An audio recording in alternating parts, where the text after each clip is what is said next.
ನಮಸ್ಕಾರ ಸ್ನೇಹಿತರೆ. ಕಗ್ಗದ ಕಣ್ಣಿನಲ್ಲಿ ಮಾಲಿಕೆಯ ಮುಂದಿನ ಸಂಚಿಕೆ.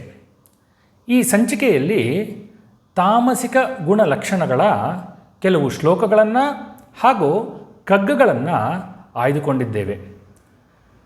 ಭಗವದ್ಗೀತೆಯ ಪ್ರಕಾರ ಅನುಬಂಧಂ ಕ್ಷಯಂ ಹಿಂಸಾಂ ಅನಪೇಕ್ಷ ಚ ಪೌರುಷಂ ಮೋಹಾದಾರಾಭ್ಯತೆ ಕರ್ಮ ಯತ್ತತ್ತಾಮಸಮುಚ್ಯತೆ.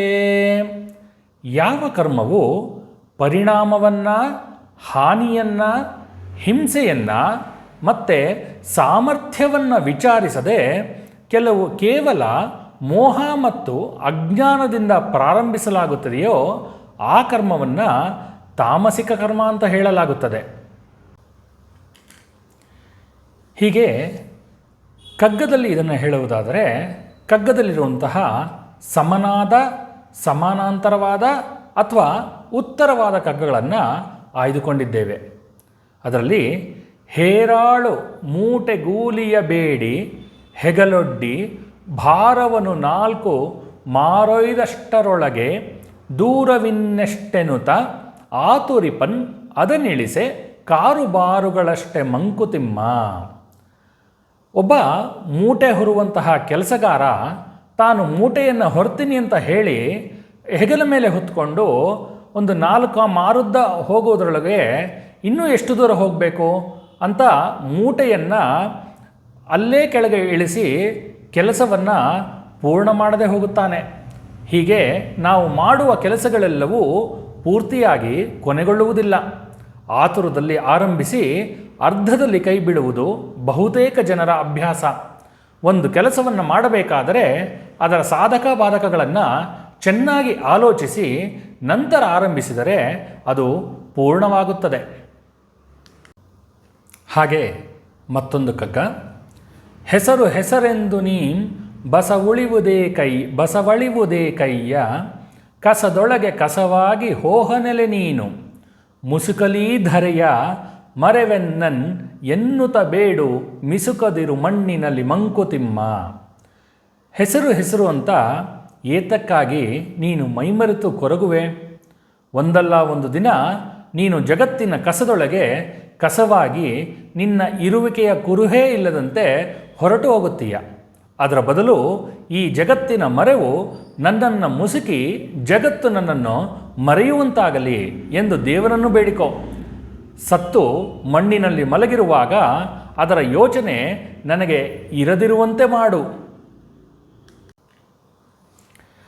ಹೆಸರೆಂಬುದೇ ಕಸುರು ಬೀಸುವ ಗಾಳಿ, ಹಸೆಯೊಂದು ನಿನಗೇಕೆ ಬ್ರಹ್ಮಪುರಿಯೊಳಗೆ, ಶಿಶುವಾಗು ನೀ ಮನದಿ ಹಸುವಾಗು ಸಸಿಯಾಗು ಕಸಬೊರಕೆಯಾಗೆಳೆಗೆ ಮಂಕುತಿಮ್ಮ. ಸರಿ, ನೀನು ಹೆಸರು ಗಳಿಸಲೇಬೇಕೆಂದು ಶಪಥ ಮಾಡಿಬಿಟ್ಟಿದೀಯ.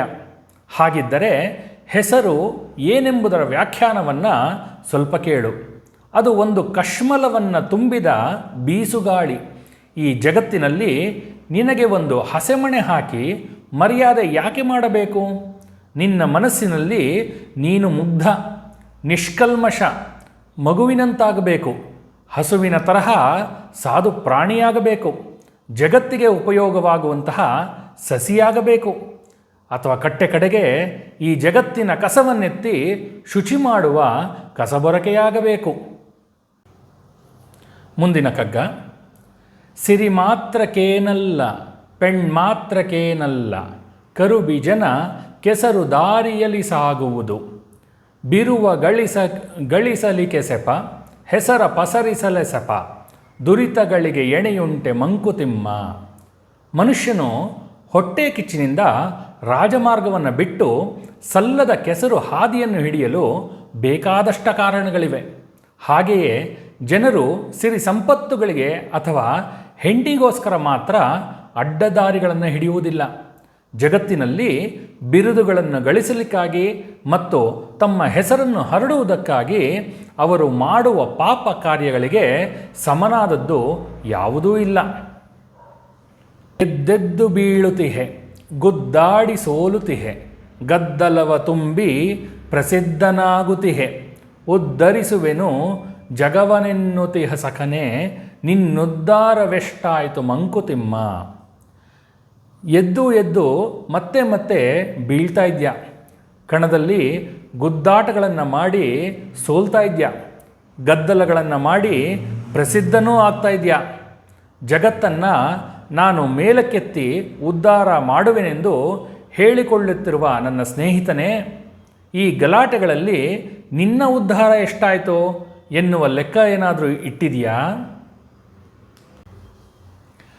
ಇಳೆಯಿಂದ ಮೊಳಕೆಯೊಗವೊಂದು ತಮಟೆಗಳಿಲ್ಲ, ಫಲಮಾಗುವೊಂದು ತುತ್ತೂರಿ ದನಿಯಿಲ್ಲ, ಬೆಳಕೀವ ಸೂರ್ಯ ಚಂದ್ರದದೊಂದು ಸದ್ದಿಲ್ಲ, ಹೊಲಿ ನಿನ್ನ ತುಟಿಗಳನ್ನು ಮಂಕುತಿಮ್ಮ. ಭೂಮಿಯಿಂದ ಮೊಳಕೆ ಹೊರಗೆ ಬರುವಾಗ ಅದರ ಆಗಮನವನ್ನು ಯಾರೂ ತಮಟೆಗಳನ್ನು ಬಾರಿಸಿ ಬರಮಾಡಿಕೊಳ್ಳೋದಿಲ್ಲ. ಹಾಗೆಯೇ ಗಿಡಮರಗಳಲ್ಲಿ ಕಾಯಿ ಪಕ್ವವಾಗಿ ಹಣ್ಣುಗಳಾದಾಗ ಯಾರು ತುತ್ತೂರಿಗಳನ್ನು ಊದಿ ಆ ಸಂಭ್ರಮವನ್ನು ಆಚರಿಸುವುದಿಲ್ಲ. ಜಗತ್ತಿಗೆ ಬೆಳಕು ಕೊಡುವಂತಹ ಸೂರ್ಯಚಂದ್ರರು ಯಾವ ವಿಧವಾದ ಸದ್ದನ್ನು ಮಾಡದೆ ತಮ್ಮ ತಮ್ಮ ಕೆಲಸಗಳನ್ನು ಮಾಡಿಕೊಂಡು ಹೋಗುತ್ತಿರುತ್ತಾರೆ. ಆದರೆ ಮನುಷ್ಯನು ಮಾತ್ರ ತಾನು ಮಾಡಿರುವ ಅಥವಾ ಇನ್ನು ಮಾಡಬೇಕೆಂದಿರುವ ಕೆಲಸಗಳ ಬಗ್ಗೆ ಜಂಬವನ್ನು ಕೊಚ್ಚಿಕೊಳ್ಳುತ್ತಲೇ ಇರುತ್ತಾನೆ. ಅವನು ತನ್ನ ತುಟಿಗಳನ್ನು ಹೊಲಿದುಕೊಂಡು ಬಾಯಿ ಮುಚ್ಚಿಕೊಂಡಿದ್ದರೆ ಲೇಸು. ಈ ರೀತಿ DVಜಿಯವರು ತಾಮಸಿಕ ಗುಣಲಕ್ಷಣಗಳನ್ನು ಮತ್ತು ಅದರಿಂದ ಹೊರಬರುವ ದಾರಿಯನ್ನು ಈ ಮೇಲಿನ ಕಗ್ಗಗಳಲ್ಲಿ ವಿವರಿಸಿದ್ದಾರೆ. ಇದರ ಸಾರಾಂಶ ಹೇಳಬೇಕೆಂದರೆ, ಬರೀ ಹೆಸರಿನಿಂದೇ ಹೋಗಬಾರದು. ಸಾಧಕ ಬಾಧಕಗಳನ್ನು ಆಲೋಚಿಸಿ ಕೆಲಸ ಮಾಡಬೇಕು, ಮತ್ತು ಸದ್ದಿಲ್ಲದೆ ಕೆಲಸ ಮಾಡಬೇಕು. ನಂತರ ನಿನ್ನ ಉದ್ಧಾರ ಎಷ್ಟಾಯಿತು ಅನ್ನೋದನ್ನು ಆಗಾಗ ಆಲೋಚಿಸುತ್ತಿರಬೇಕು. ಧನ್ಯವಾದಗಳು.